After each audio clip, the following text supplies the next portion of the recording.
Vous savez que le tombeau de Yosef a été profané. Yosef est celui qui a été haï par ses frères. Ses frères, je n'ai pas dit par la presse internationale, ils lui ont reproché des choses qu'il n'avait pas commises. On l'a accusé de choses qu'il n'avait pas faites. On l'a pris, on l'a jeté dans un trou, on a voulu au départ le tuer, puis on l'a vendu esclave. Vous savez ce que ça veut dire la condition d'esclave il y a 3800 ans? Enchaîné sur le dos d'un chameau, vendu à des maîtres immoraux, irrespectueux de tout. Qui l'a vendu? Ses frères, à Yosef. La leçon est terrifiante. Elle est tellement terrifiante qu'on s'en remettra jamais. Qu'est-ce que vous, Juifs, vous avez comme leçon à donner au monde en termes de fraternité? Vous êtes tellement frères que ça, au point que vous vous aimez les uns les autres. Je ne suis pas tellement sûr. Et c'est peut-être là qu'il faut commencer à chercher l'erreur. Et je crois que la leçon qu'a voulu donner Yosef, quand, perdu dans un champ, il rencontre un promeneur isolé qui lui demande « Que cherches-tu » Et Yosef dit cette phrase qui résonne à nos oreilles « Je suis à la recherche de mes frères. » Et ahai anochi mevakesh. En fait, ses frères, il ne les a jamais trouvés. Il a cherché, avant même qu'il ait eu le temps de les voir, eux l'avaient vu. Ils lui ont bondi dessus, l'ont ligoté, bâillonné et jeté dans un puits. Ça veut dire qu'il ne les a pas trouvés, ses frères. Et Yosef, sa tombe a été profanée là maintenant, par ceux qui étaient censés la garder. Alors on a vite fait d'accuser ceux qui n'avaient mal gardé. Garder une tombe, ça ne veut pas dire garder des pierres. Ça veut dire respecter un souvenir. Être nous, et je vous le dis avec toute la tendresse que vous me savez vous porter, les exemples de la fraternité. Si nous, Juifs, entre nous, on ne se respecte pas, on ne s'aime pas, on n'accepte pas que l'autre soit différent de nous, qu'il y ait des gens religieux et pas religieux, que tout le monde puisse vivre ensemble, et qu'on a tous un même idéal, et qu'on n'est pas tous à la même hauteur du parcours qui y mène. Ils y viendront sans doute un jour, mais sûrement pas en les y obligeant, surtout pas en les ignorant, certainement pas en les détestant. Alors tout ce manque de fraternité dont souffre de façon tragique Israël depuis des décennies, et dont à plusieurs reprises ici je m'étais fait l'écho en vous disant le vrai ennemi il n'est pas à nos frontières. Il est dans notre peuple, c'est là qu'il faut d'abord chercher. D'où la première leçon de ce soir. Israël a un tragique besoin de fraternité, et la fraternité ça ne veut pas dire aimer n'importe qui, n'importe comment. La Torah légifère l'amour. Elle dit qu'aimer un autre, c'est être capable de l'écouter, c'est veiller à son intégrité physique, c'est respecter les idées qu'il peut émettre, c'est s'assurer de ne rien lui dérober, ni son bien, ni sa dignité. Tout cela, la Torah est faite de cela. Le grand public a l'impression que la Torah c'est de la viande cachère et des lumières du Shabbat, qui sont bien évidemment des mitzvot fondamentales. Mais c'est aussi ça. Et ça, c'est pas moins que le reste. Et là est une sorte d'épreuve pour nous, qui avons évidemment toutes les raisons de nous ignorer, puisque nous sommes tellement différents. On a eu 2000 ans d'exil, vous savez les séquelles que ça laisse, les cicatrices de tant d'éloignement. Et que ce que Israël était là pour défendre, c'était l'idée de l'amour dans la différence, et pas dans l'indifférence. Et là, nous avons une première grande leçon. La deuxième, elle est peut-être encore beaucoup plus difficile. Mais j'ai l'obligation de vous le dire.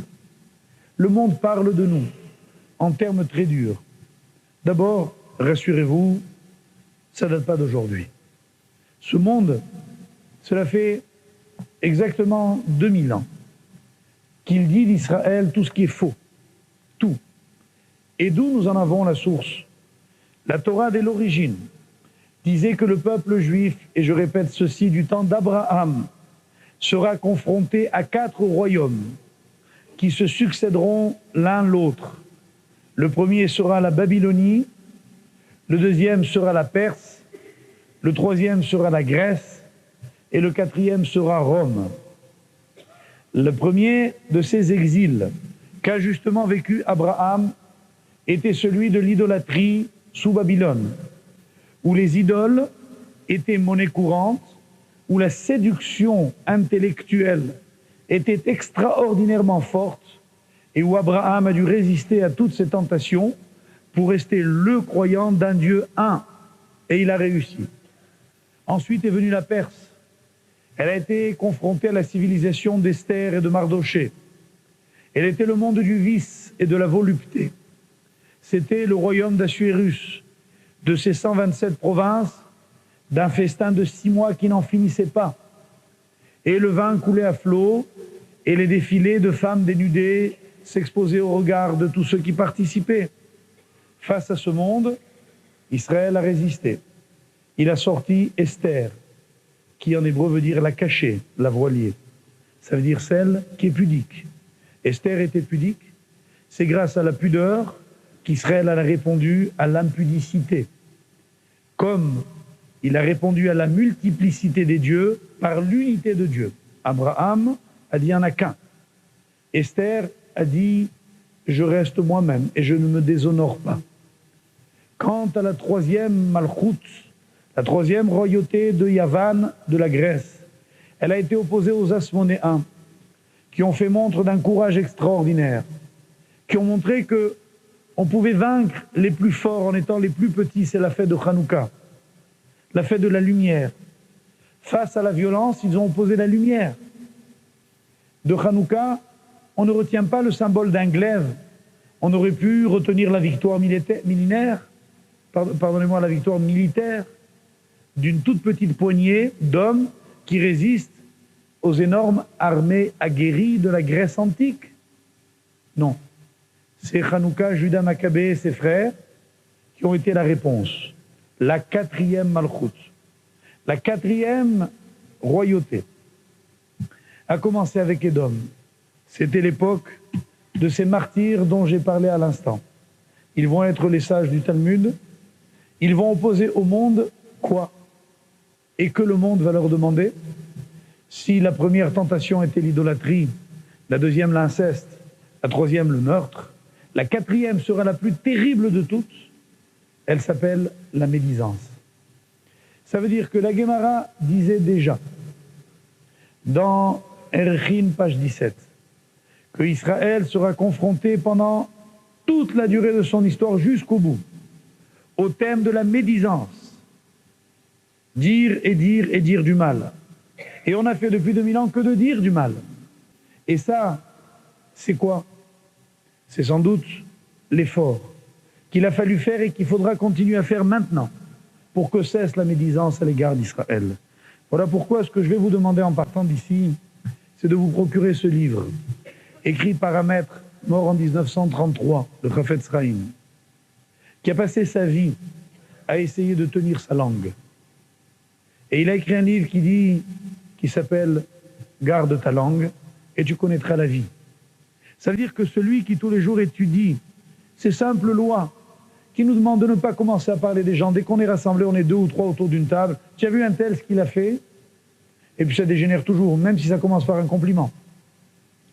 Alors vous allez en vouloir maintenant aux radios, télévisions et presse, qu'est-ce qu'elles font? Mais ces malheureux journalistes, ils écrivent ce que les gens ont envie de lire, ils disent ce que les gens ont envie d'entendre, ils montrent ce que les gens ont envie de voir.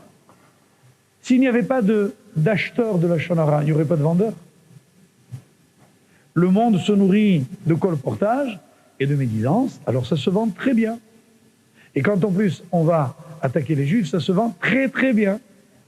Parce qu'on sait que là, il y a matière. Et qu'effectivement, ça a tellement bien marché qu'avant qu'on s'en aperçoive, il peut couler beaucoup d'eau sur la Seine, sous les ponts de la Seine. Voilà pourquoi, mes chers amis, ici la réaction doit être très vive. Il faut que chacun d'entre nous dise « ça suffit ». Ça suffit de critiquer le monde. Ça suffit de critiquer mes parents, mes amis, mes frères, mes sœurs, mes copains, mes ennemis. Peut-être qu'au fond, tout le monde a une qualité que c'est plus dur de s'en apercevoir que de ses propres défauts. Et peut-être que c'est une idée nulle que je vous dis. J'ai pas honte. J'ai pas honte de vous dire qu'à mon avis, c'est là qu'est la solution. La médisance s'arrêtera contre Israël quand les Juifs cesseront la leur. Et nos jugements trop sûrs, nos façons si tranchantes de lacérer les autres, voilà ce par quoi il faut commencer. Et voilà pourquoi la solution que j'énonçais ce soir n'était ni diplomatique ni militaire, elle était religieuse. C'est-à-dire qu'il nous faut lancer un appel non pas simplement à la paix creuse, aimez-vous les uns les autres. Shalom, shalom, ça veut rien dire. Hachem oz le'amo iten, Hachem yevarech et amo b'shalom. S'il n'y a pas de émet, de vérité, il n'y a pas de shalom. Or la vérité, c'est reconnaître qui est qui. Or le seul problème d'Israël, c'est son identité. Les gens ne veulent pas reconnaître qui sont les Juifs.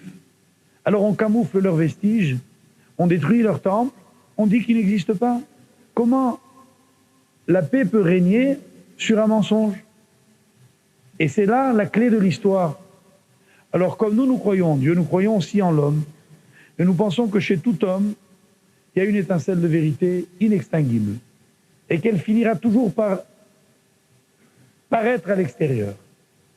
Et qu'elle explosera. Dans une explosion pas nocive, pas meurtrière. Celle du besoin impérieux de vérité. Et voilà comment s'opèrent les vraies révolutions. La plupart des révolutionnaires veulent changer les autres. Les révolutions juives, c'est celui qui a décidé de changer lui-même. Et dès lors que ça commence, alors tout le monde suit. Et c'est comme cela que se fera l'histoire de la fin des temps.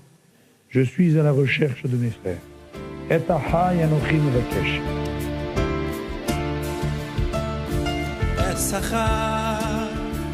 anochi mevakesh.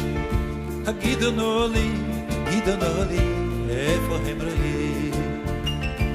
אזרחי, אנוכי מבקש, הגידונו לי, איפה הם רואים? אזרחי, אנוכי מבקש, אזרחי, אנוכי מבקש,